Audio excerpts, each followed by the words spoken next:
The name on everybody's lips is gonna be Joker. But not for long.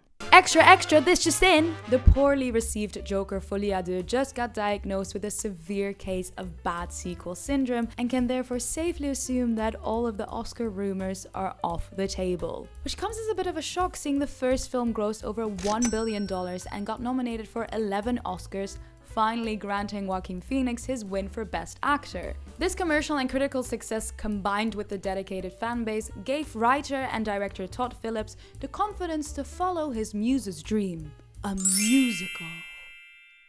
But like literally. Apparently the concept for Folie à deux came to Joaquin in a... Joaquin! Apparently the concept for Folie à deux came to Joaquin in a dream where he was performing as the Joker singing songs. The pair decided that the 4 years it takes on average to produce a Broadway show was too long, and so they settled for a shitty sequel that took 5 years to make. Yes, I know COVID got in the way, but it's just funnier when you put it that way, okay? To be fair to Phillips though, on paper the concept of the sequel sounds great. A failing performer kills someone in a frenzy and copes with their tumultuous time in prison and in court by retreating to this musical fantasy world. I would say that sounds like Oscar-winning material. Because it is. In 2003, the movie adaptation of Broadway musical Chicago was nominated for 13 Oscars and won 6 of them, proving that the homicidal performer protagonist has legs to stand on. As long as it's executed well, of course. The more I watched of the Joker sequel, the more Arthur's story reminded me of Roxie Hart's. Obviously, there are differences seeing the movies focus on different themes. I would say the Joker's emphasis lies mostly on mental illness and how society fails to provide adequate support, where Chicago's more satirical take on feminism. But there is no denying the overlap between these two movie musicals. They center around celebrity, scandal, and how the public is obsessed with both. So given that Joker 2 turned out to be such a flop, despite having very similar ingredients to the ever so successful Chicago, I thought it'd be a very interesting exercise today, class, to compare both of these movies. Now let's start with the obvious. Both of the films fall into a very specific subgenre, namely the courtroom musical. Which, besides Legally Blonde, I am genuinely struggling to think of any other musical that belongs to that genre. An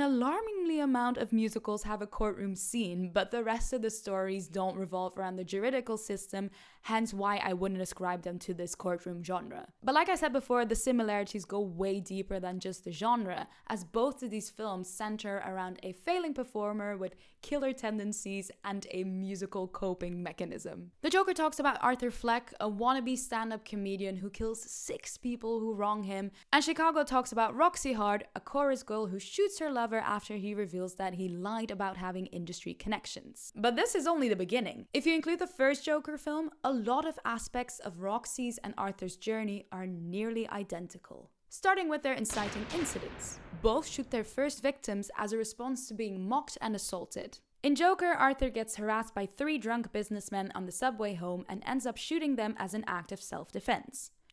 At first. He clearly enjoys the intoxicating sense of power, as he also unnecessarily shoots the surviving assailant who tries to flee. Roxie, on the other hand, pulls the trigger when she finds out the man she's been sleeping with has been lying to her about introducing her to a club manager. He ridicules her ambitions as a performer and forcefully pushes her against the wall, leading to her taking matters into own hands.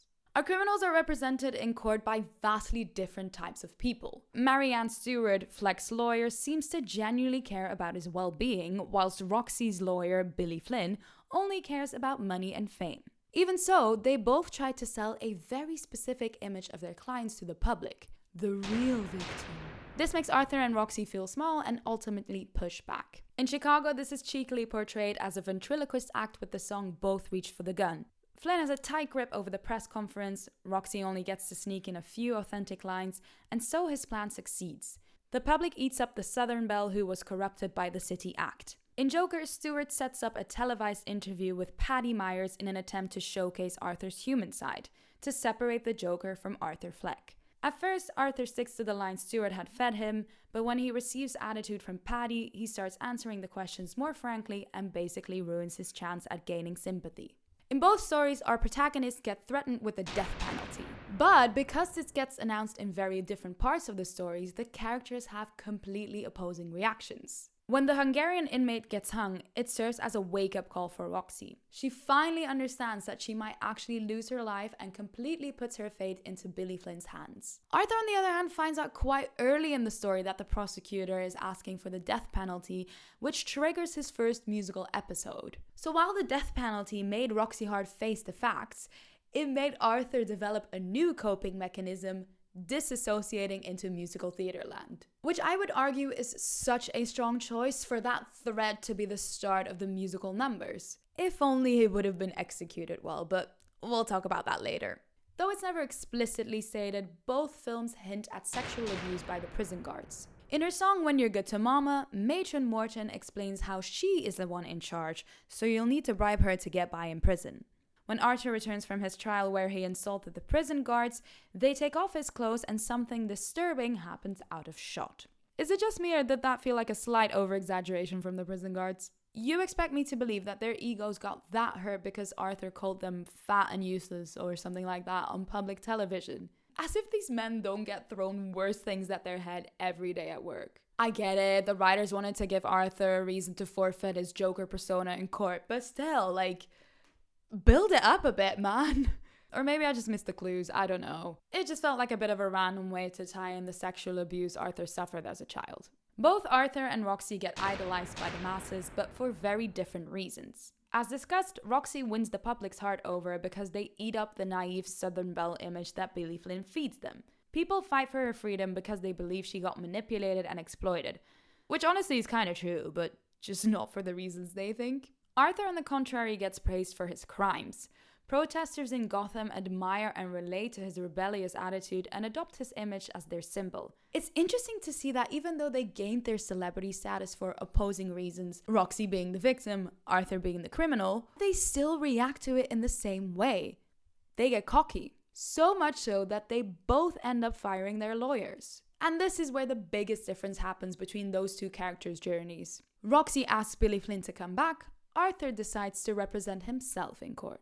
The epitome of his ego taking over and what leads to his guilty conviction, whereas Roxie just walks away scot-free. An interesting overlap is that in both films, our protagonists' diaries get used against them in court. In Chicago, Billy Flynn cleverly manipulates the situation so that the evidence comes across as tampered, which he does so in a tap dance to drive up the tension, which is pretty iconic if you ask me.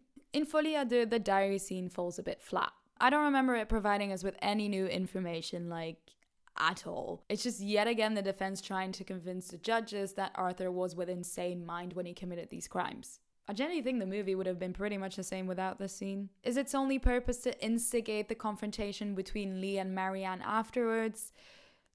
Perhaps. I mean, it could have used a bit more then. Another notable element that is present in both stories is a made-up pregnancy which gets used as a manipulation tactic. When Roxie gets overshadowed by Kitty, she fakes a pregnancy in prison to steal the limelight back. In Joker, Lee convinces Arthur she's pregnant in order to gain his trust back after he confronts her about her lies. I find it so heartbreaking that when Arthur breaks free and finds Lee, he wants to start their new life with their baby, just like Amos wants to do after Roxie's trial, but I'm sorry, my dudes, you're not gonna be daddies. I think visually the most obvious similarity between these films is the Circus courtroom parallel. The judge on Arthur's case multiple times demands for his court not to get turned into a circus, which bleeds into Arthur's musical escapade during the song The Joker. The court is lit with more ambient performance light, and just like in a circus, a clown is doing funny things like using a giant gavel to hammer the judge to death. In Chicago, during the song Razzle Dazzle, the courtroom literally turns into a circus tent filled with acrobats and showgirls, symbolizing the manipulation of Billy Flynn's defense. So clearly these two protagonists have a lot in common. But besides narrative similarities, I would also like to compare another aspect that links these two: the use of song. In traditional musical theater, characters sing and dance simply because that is the medium. There is no justification for it, this is just the lens through which the story is being told. And usually that tone is set straight away by starting the show off with an opening number. Think of, for example, Good Morning Baltimore and Hairspray. It's just instantly clear what type of show you're getting. Now, a subcategory of musical is the concept musical, where the focus lies on conveying a message rather than a narrative plot. I would say that not only do both Chicago and the Joker sequel fall under this category, but that they also use the same tactic to convey their message, aka through their use of song. Like I said, in traditional musical theater, they rarely justify why they're singing. Sure, you have the odd diegetic song here and there, but if you don't know what diegetic means, I have a whole section about it in my High School Musical trilogy comparison video, which, can I just say, is kind of like underrated? A 45-minute unnecessarily detailed analysis of High School Musical is exactly the type of content I like to consume, but turns out there's not that many other people who do. Anyway, I'm losing track. The point I was about to make is that Joker 2, just like Chicago, decides to give the songs justification. Characters don't randomly oh my god, I'm so scared all of a sudden. Characters don't randomly start singing because it is a movie musical. Characters sing because our protagonists have developed a musical coping mechanism. Now, I'm a massive hoe for concept musicals, so this type of well thought out creative decision honestly sets fire to my loins. Yes, please give me wait, let's see if these knees are still worth something. Yes, please give me more. A big difference between the two stories, however, is at which point the music gets introduced. Chicago, like most musicals, starts off with music, with possibly one of the most iconic opening numbers of all times, All That Jazz. That jazz. The audience is instantly privy to the workings of this musical. Singing and dancing doesn't happen at random. It's how Roxie, a chorus girl, makes sense of the brutal world around her. The Joker sequel makes the bold decision to delay the introduction of music. Arthur only starts singing after he meets Lee in a choir class, which establishes that musical link, and after that he gets threatened with the death penalty, which triggers his first musical episode. And I've touched on this before, as an idea, I am completely on board with this. And I can even see the vision of wanting to build it up slowly, you know, trinkling in some musical moments here and there to lay the foundation for that first song, even during that first song teetering with a line of reality so it's not completely obvious whether or not he's actually singing to his inmates. I get it, I see it, take my money already, it'll be great! Except for it wasn't. And I think this is my biggest qualm with Folie à deux. It's too cerebral, I want to say. Like, it just lacks flow. It lacks this natural human feel. The ideas were there, but frankly, the execution was garbage. Or if this is exactly how the writers had envisioned it, then they lack the balls to pull the plug in editing. They needed to admit to themselves that they made a mistake, and therefore the footage they had just didn't work. Like, they really just needed to rethink their concept within the flow of the film. By the way, this isn't me saying that I didn't like any of the musical numbers. I really liked the ones where they expanded the fantasy world, you know, the gonna build a mountain and whatever that other one was.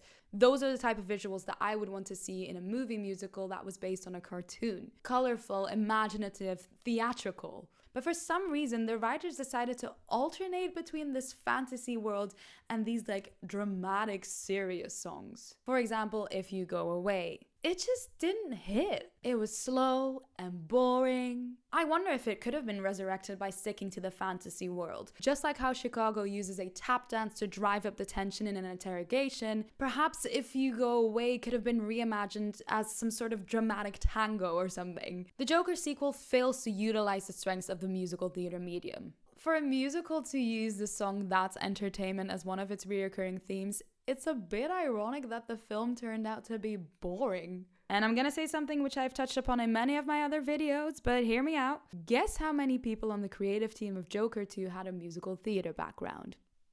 Did you say none? Well, then you were correct. The lack of understanding of the intricacies of the medium is so blatantly obvious, it's embarrassing. When will Hollywood stop underestimating musicals? Thinking anyone can write a musical by adding songs to their boring script is like saying anyone with working legs can be an Olympian runner. It takes years of practice! Anyway, I talk at length about it in my previous video, so if you're interested on my take, go watch that one. Now that video actually really underperformed. Like, YouTube insists on humbling me time and time again.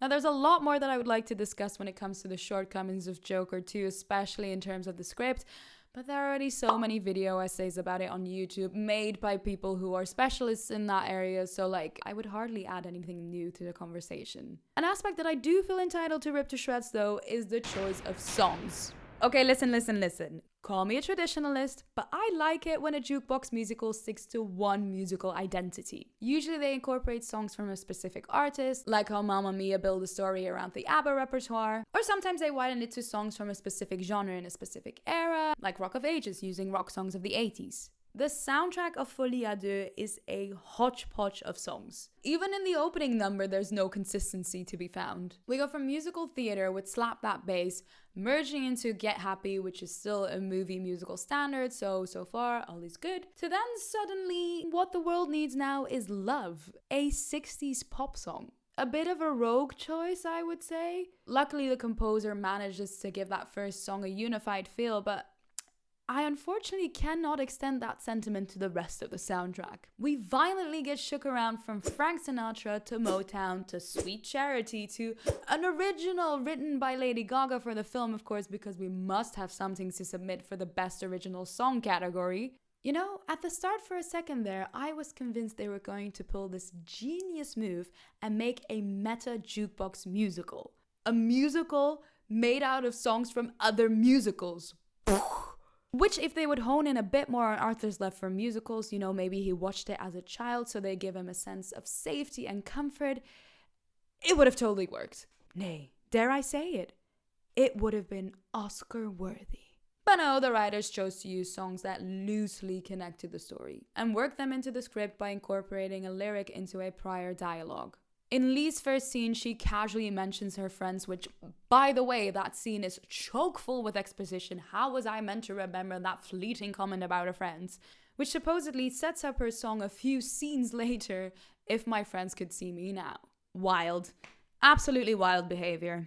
But to be honest, this unfortunately is quite a common practice for jukebox musicals, so I guess in that aspect, they nailed it.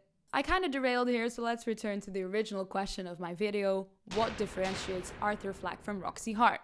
And I think my boyfriend hit the nail on the head when he pointed out that the writers entrapped themselves by insisting on making Arthur pathetic. A choice that makes sense given Phillips wanted to undo a lot of the glorifying of this mentally unwell character that the first film brought about. Quite a noble intention, I guess. But unfortunately, it just doesn't make for a good movie musical. Because that means that even when we're in musical theater land, he never fully embodies that magnetic, suave performer persona that the songs call for. Which just begs the question, why? Why did you make it a musical? Was it so you could work with Lady Gaga? Phoenix had a dream, great. Well, I once dreamt that I was part of a cult led by a face-eating monster. Not all dreams need to become reality. So Joker 2 quickly joins the lengthy list of Hollywood's recent trend of disappointing movie musicals. One that I'm still hoping Wicked will bring an end to, and who knows, perhaps even in doing so will kickstart a new movie musical renaissance. Cause Lord knows I need one. Talking about Wicked, if you're like me and you can't wait for the Wicked movie musical release, I actually have a video where I discuss my theories for potential new songs and cameos, etc. So hopefully that will keep you sweet till the end of November. Promoting a third video, Anne? I know. I have no shame. Well, more accurately, I have no money. I'm in the midst of moving back to London, so I'm gonna have to go back to earning full-time wages to pay that rent. So if you want to support me, please give the algorithm a little bit of push by liking, commenting, subscribing. I would be eternally grateful. Oh, and if you're feeling like particularly generous, you can always buy a super thanks, I think they're called, somewhere down here. And who knows, perhaps I'll use it to buy a pop filter for my mic. Bougie.